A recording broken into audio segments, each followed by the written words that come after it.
Hello, everyone. Yes, you're welcome to this live session. So, I've got some updates to give to you guys.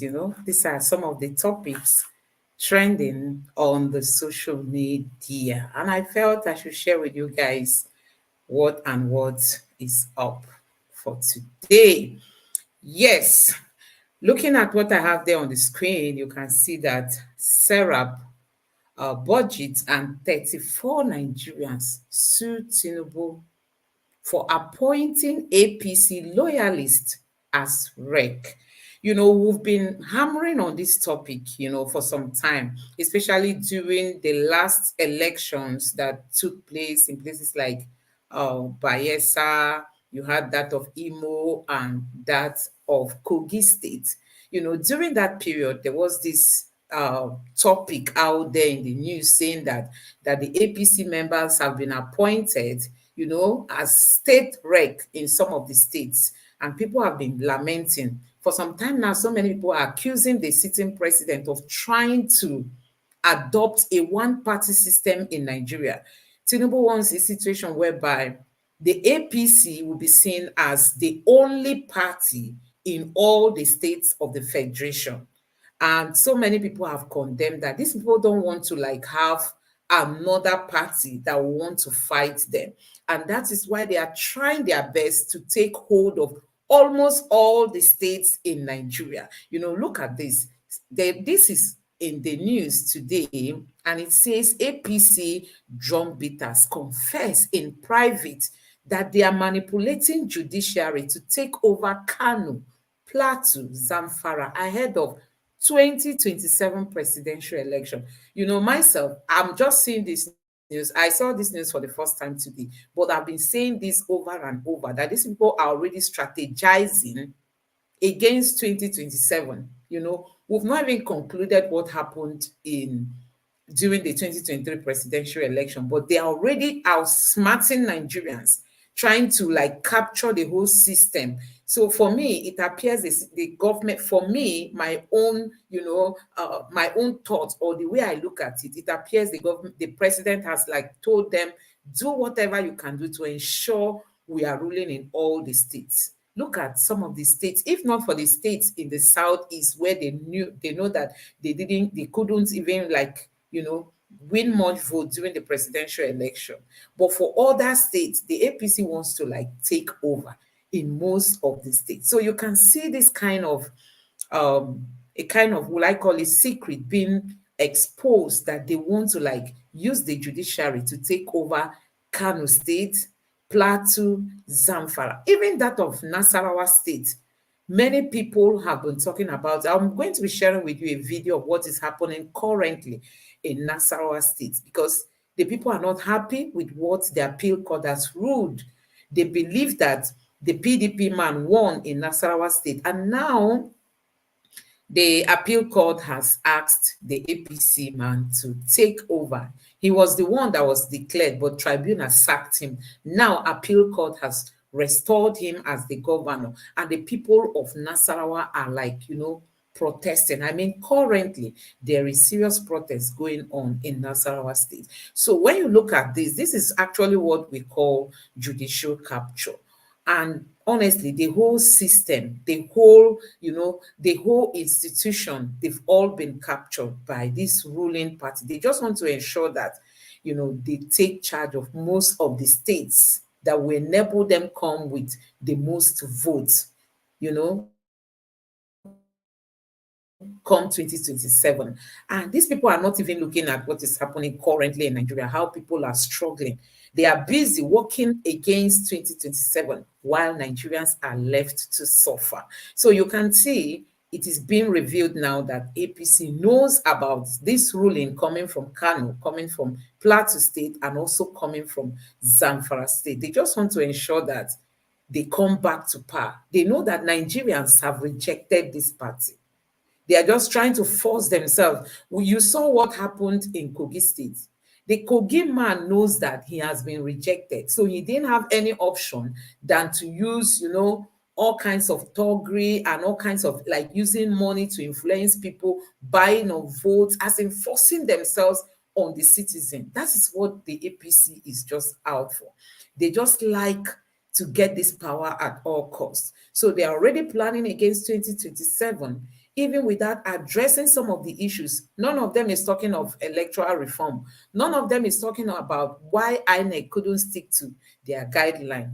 Because if we are talking about constitutional reform, the constitution allows INEC to give out their own guidelines, the way they want the election, to be carried out. And once they give that guidelines, you must look at that guideline as a constitution too, because INEC is working based on the power that has been given to it by the constitution. So the guideline that INEC gave to the Nigerian people is also seen as a section of the constitution because of the kind of power that INEC has. But INEC did not even uphold that guidelines. They didn't follow it. That's to tell you the kind of system we are running in Nigeria. Like I said yesterday, if we were to be in a sane society, INEC would have been penalized. At least some of the officials there, like those of them that came out repeatedly to tell us that they are not going to fail, that they are going to follow everything they've told the public. And at the end of the day, they failed and nobody has been called out. So they are just after 2027 without even looking at what are the issues that we had during the last election. How can we fix it? Why is it that this current president is not even trying to correct some of the wrongs, some of the things that went wrong during the last election? Why is it that the APC is not championing that cause? Why is it that people are not like trying to ensure Nigeria gains a better image out there? People look at us now as certificate forgers. People look at us as people from a country where it is only the judiciary that can decide, that decides the winner or loser of an election. People look at us as, I don't even know the terms to like use in describing the way the international community looks at Nigeria. Even the other smaller countries in Africa now, they are playing big than the way Nigeria carries itself. Look at Liberia, look at their election recently. They did an excellent job. The observers were saying, wow, this election was so peaceful. This election was so peaceful.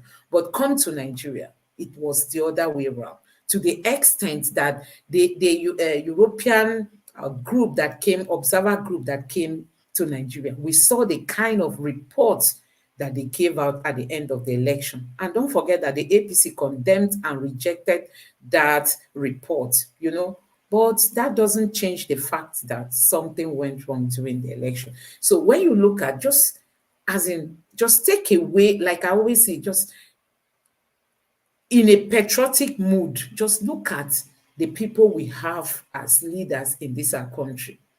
Do you think they want to sanitize INEC? Do you think they want to cleanse INEC, get rid of those bad eggs who are destroying INEC? Do you think they want to even look at the judiciary and see who and who is rendering the wrong judgment and try to sanitize these institutions? These are INEC and the judiciary are the two main institutions that are there to save our democracy. And when our democracy starts suffering at the hands of these two institutions, then we've lost it as a country. That's what we have to know. So now nobody is talking about, okay, let's look at our constitution. Let's look at the electoral reform. Why did it fail in the last election? Why didn't the electoral reform, followed? Who and who didn't follow it? Why are these politicians not talking about it? They are only planning against 2027. They know that Nigerians have rejected them. They know that Nigerian youths have rejected them. So the only way they can do it now is, when when they have their governors in most of the states, they can use the security agents to intimidate people. They can, use INEC to get what they want. And at the end of the day, the judiciary is going to uphold it. Like that of Imo State now. Who will go to challenge Hope Uzodinma? Tell me, who will have the guts? Who wants to just go and waste his money in challenging Hope Uzodinma, despite all what happened during that election? So we've got to a point where even after the election, people will just lose that appetite to even go to court, because what's the essence? What's the essence? If you get there, they will still tell you to your face that you didn't win, even when it is obvious that the election was rigged against you. You'll be told that you didn't win. Look at that of Enugu State. The man there submitted a forged NYC certificate, and NYC official came to court to testify against him that we didn't give you this certificate. And when an authority says they didn't give you a certificate, just know that that certificate is forged. So NYC came and told the court that this certificate did not emanate from us. And today, the judiciary ruled that the NYC should even pay a fine. You can imagine. So we have a problem in this country. If the APC is trying to take over these states, they are just trying to impose a one-party system in Nigeria. I just wonder the future of this country, because we have people that don't really have that kind of empathy. Tell me one outstanding leader in the APC that you know, one politician that you can really point to and say, wow, this man. Some people make reference to the governor of Borno State, but I don't really know much about him. But some people will tell you that he's just different among all the governors in the APC and even other politicians in the APC.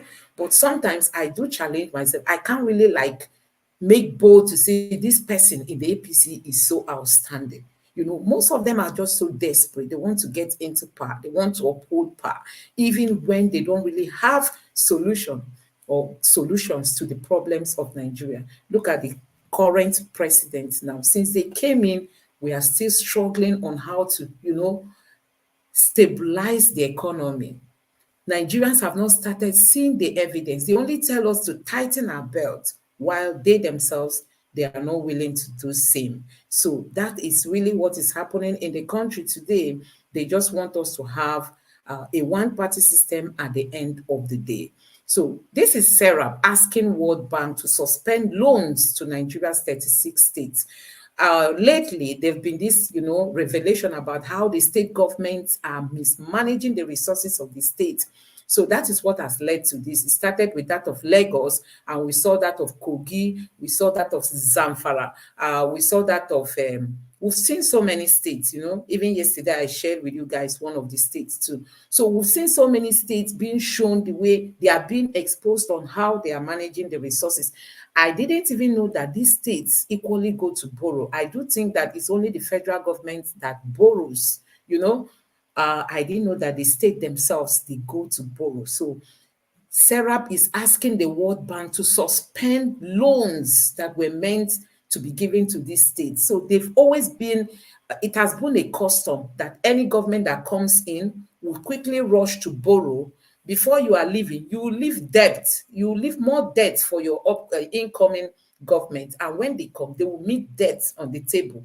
Then they themselves, they will equally go and borrow again, and then they will mismanage it and leave bigger or much higher debts on the table before leaving. Then the next administration that will come in will also come and meet a heap of debts. So this has been happening. So with this revelation that just came up recently, the Serap is asking the World Bank not to give them this loan, that they should find out what they want to use this loan for. For those of them that use 900 million just to renovate the governor's residence, like we saw in Rivers State yesterday. The governor used 900 million naira just to renovate. This is a house, possibly that's the house that Wike just left. Is the house that Wike has been living for the past 8 years. Then now a new government came in just some months back, and then he wants to use 900 million to renovate that house. I'm just like wondering, is this house going to descend from heaven, or is it going to be renovated by humans? So when Serap saw all these things, they decided to take this bold step in asking the World Bank, please stop giving these governors money, because if you give it to them, they don't even know what to do with the money. They don't know what to do with it. They just end up buying vehicles, fleets of cars, and then they renovate residents. They will tell you they use this for electric fan. They use this billion to just to do air freshener. I think that's one of the things they said they equally bought in Lagos. Things that don't make meaning, and Nigerians are really suffering. So I think this is really a welcome development. So that if somebody is going to take loan, you should be able to tell World Bank what and what you want to use that loan for. And you can see that the states are already owing 87 trillion. This is the debt level, you know, among the governors of the 36 states. Look at the debt level, and they still want to get more money from World Bank. So World Bank is like a business. They give you, they know the interest will be there. They know that at the end of the day, whether there is sunlight or there is rain, you must pay the money. So their own is just for them to release that money for you, and they are sure you are going to pay it. How you are going to pay it is not their business. But and we've seen the exchange rate going up and down. That alone is affecting all this loan, because most of them are being serviced using dollar. So this is really a problem when it comes to leadership in Nigeria. We just have the wrong people. Honestly, we have the wrong persons. So that's also a continuation of what I've just said now. Civic group Serap asked World Bank to suspend loans to 36 Nigerian states over corruption allegations. Yes, they just get this money, they use it anyhow they want without considering that this amount of money they use in buying cars, they can use it to build some better and fresh, primary school blocks, or even secondary school, or make our healthcare, some of our hospitals, equip them better. But they prefer to buy cars and renovate their residence, and just use the money. Some of them are for meals, for food they eat, in millions. In millions. When I say millions, it's not just 100 million. These people, they are just using the money as if Nigeria does not have any need. But you can see that Nigeria is almost going bankrupt. So that brings me to one of the things I said last night about empowering our youths. I was saying that, assuming these are state governors, they really want to, ensure that unemployment is reduced, because Mr. Peter will be so much emphasized on moving Nigeria from consumption to production. If they really want to start doing that, they mustn't be waiting for the federal, like the president, Tinubu, to do it, because from the look of things, we don't even know what the presidency holds for the country. I've not seen any sign on as to what they really want to do for the nation. But for me, if these state governors really want to help Nigerians, I think they should start empowering some of our youths. I made reference of a programming company in Lagos State owned by a Yoruba guy. This guy does well because his prices are very, very cheap.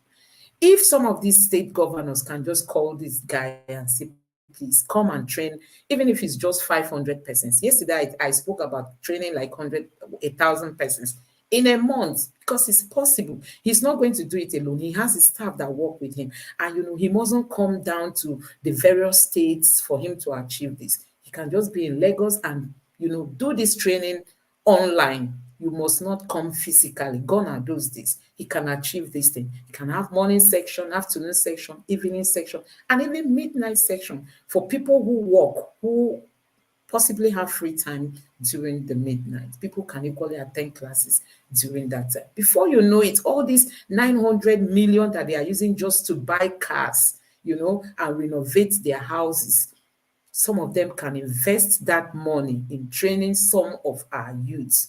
Before you know it, you see unemployment reducing, because there are so many high some skills that are in high demand out there, and people are really looking for. We have web designs, people that can design website.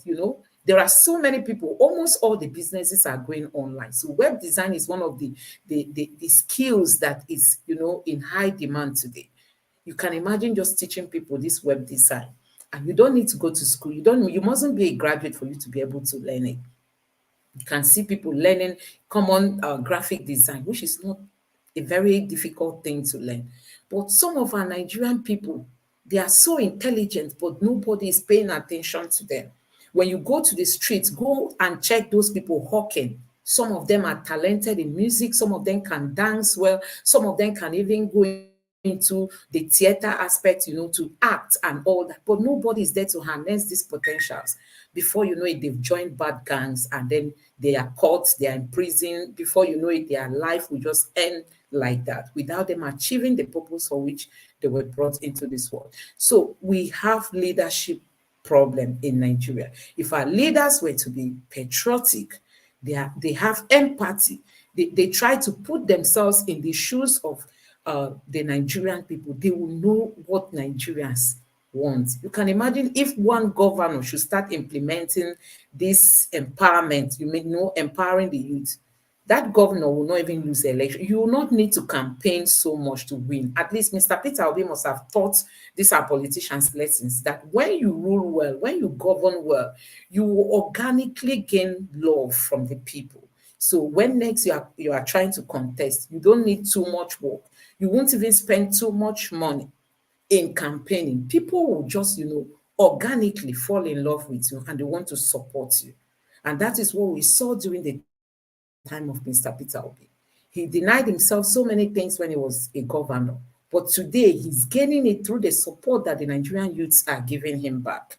So that is just all what leadership is all about. Ensuring that the people you are leading are, getting some benefit from your leadership, not being self-centered, because that's what is happening today in Nigeria.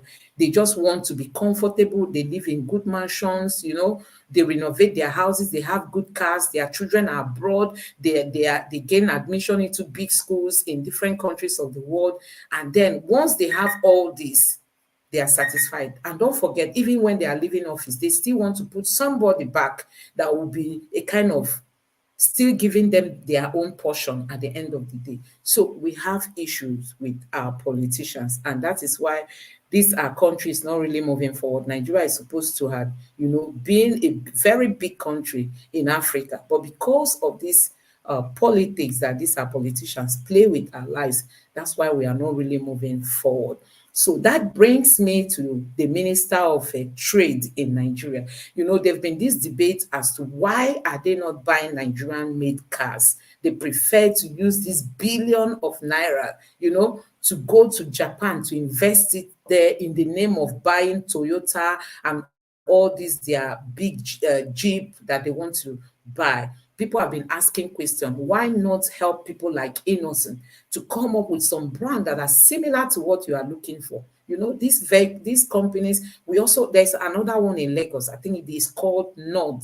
Possibly we have like three car manufacturing in Nigeria that can help in providing these our government officials, some of the vehicles they need for to run around their government, whatever.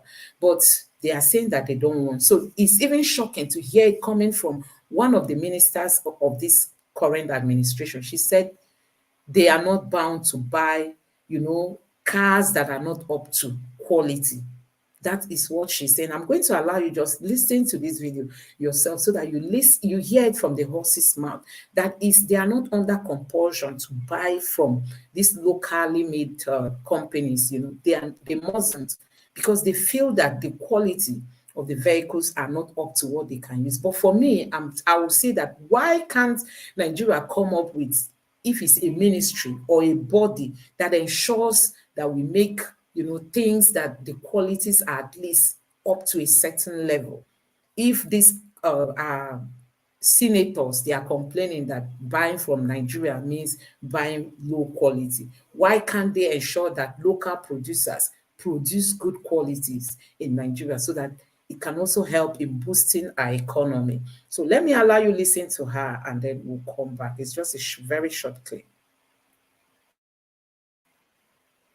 Need for quality and standards in the industry. Government is a consumer. They are also your customers. And like any other customer, they are also not immune to bad services. That we're government doesn't mean that we should be buying bad products because they're made in Nigeria.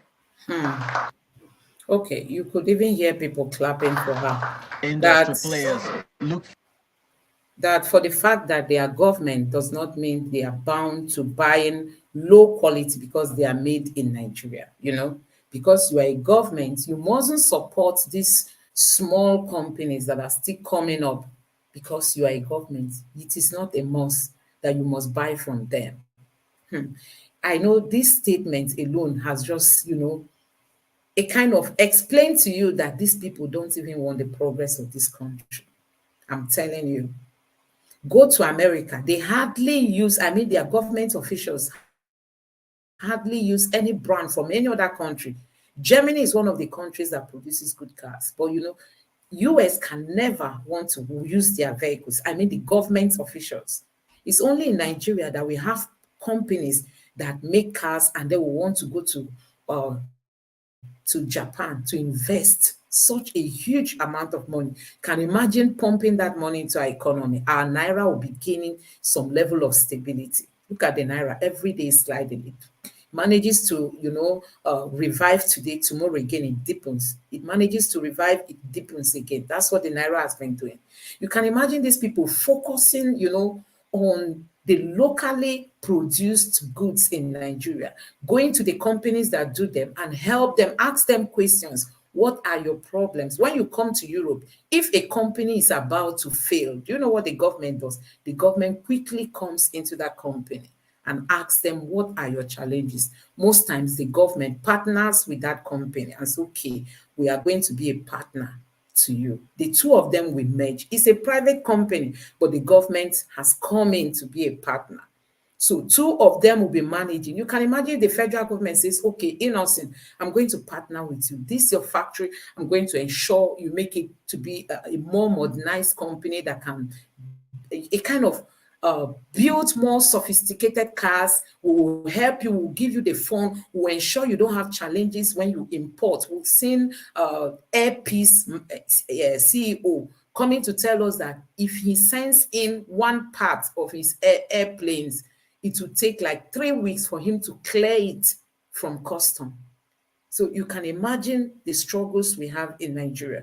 So you can imagine if the government, the federal government comes in and says, okay, these companies, this company, that company, whether in Lagos, whether in the north, whether in the east, we are going to partner with you guys. What are your challenges? Why do you want to fold? Why do you want to close down? What are the things that you think we can do to help you? So you can imagine if the government is coming up with things like that. I tell you, Nigeria will not be suffering. You will see more people trying to go into manufacturing.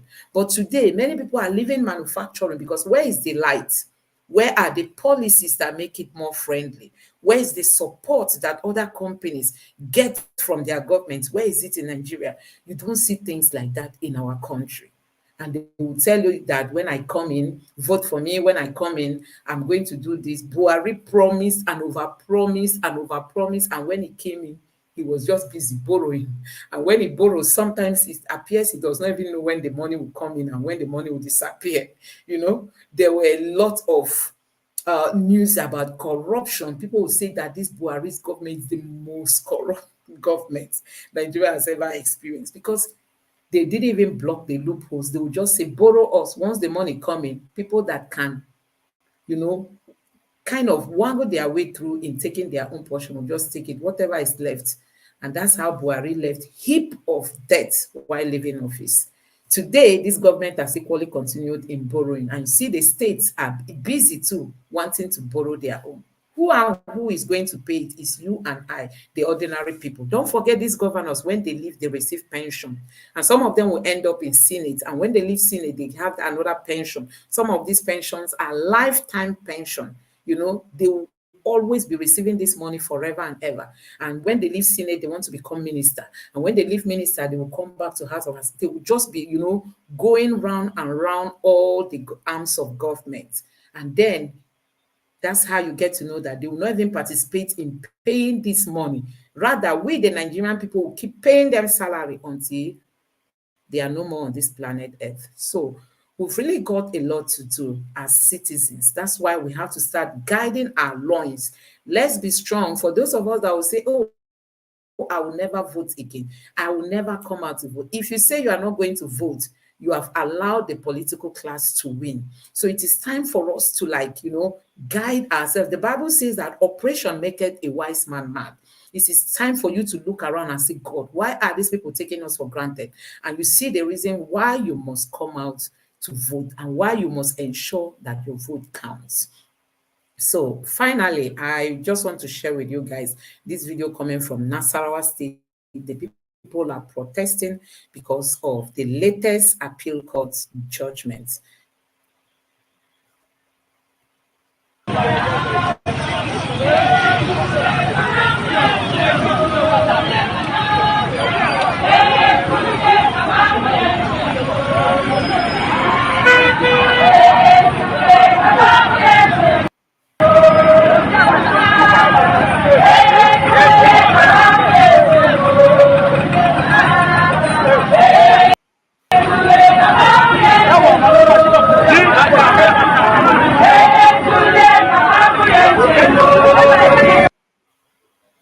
So after the 2023 presidential election, the governorship election took place. Nasarawa State was one of the states where people really protested because they believed that the sitting governor didn't win because they wanted him out. So when it was announced that he won, they came out, they protested, as in especially the women. They protested for a very long time. And then when it got to the tribunal, that governor was sacked. But currently, the appeal court has upheld the victory of the sitting governor. And that's why they are now on the streets to reject that ruling. Honestly, like I shared with you guys yesterday about a judge, rebuking INEC official and telling them to stop dancing naked in the market. So the role of INEC, the role of the judiciary in all these elections that have happened is very obvious to the Nigerian people that they don't mean well for Nigerians. We are still crying about what INEC did, only for us to meet judiciary that was thinking was going to come to our rescue. They are even the one giving us more blow, than what INEC did to us. So the question remains, who do we run to? They do tell us that the court remains, the last hope for the common man. And now that we are not getting that justice from the court, which is our last hope, who do we run to?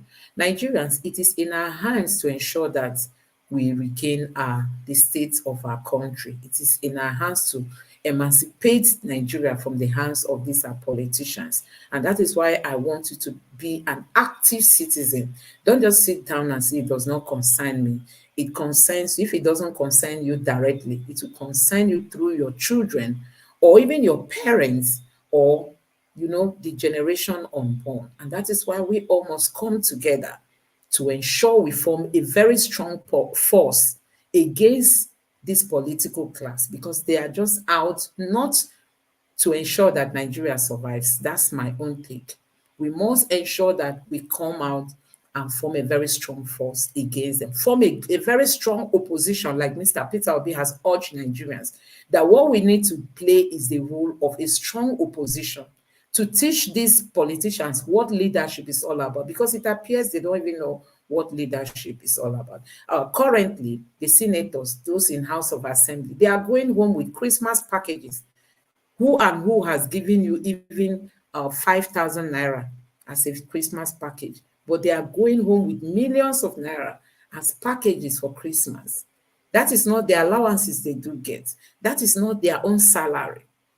They still have extra. Last time, Mr. Akpabio said prayers have been sent to your email or to your bank account. That is money. Now again, they are sharing that of Christmas. When they come back, they share that of Easter. When they come back, they share that of maybe summer holiday and all that. And still, these are people that will still go to other countries and beg them to please borrow us loan. We need to build our roads. We need to fix our hospitals. We need to fix this. But them, they are not cutting costs. They are not reducing the rate at which they use our little resources.